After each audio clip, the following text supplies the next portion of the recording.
প্রতিদিনের এক ঝামেলা, কী সবজি রান্না করবে বুঝতে পারছো না, তাই তো? তো কড়াতে তেল দিয়ে তার মধ্যে খানিকটা মেথি ফোড়ন দিয়ে দাও।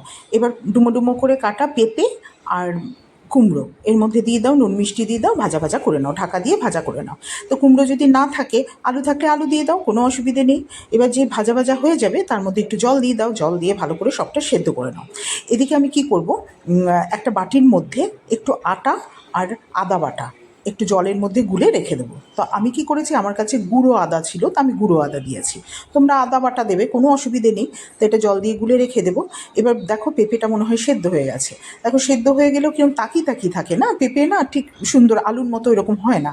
তো তার জন্য আমি সুন্দর করার জন্য এই আদা আর আটার মিক্সটা দিয়ে দিলাম, ধনেপাতা দিয়ে দিলাম, বাস আমার তরকারি রেডি। দেখো একবার করে কিরম ঝটপট হয়ে যাবে তোমাদের এই তরকারি। আর সার্ভ করে দাও, রুটির সাথেও দিতে পারো, ভাতের সাথেও দিতে পারো। দেখো না একবার করে কি বলে সবাই, আমার তো মনে হয় সব চেটে চেটে খাবে। সত্যি বলছি, দিয়ে দেখো। আজ আসি।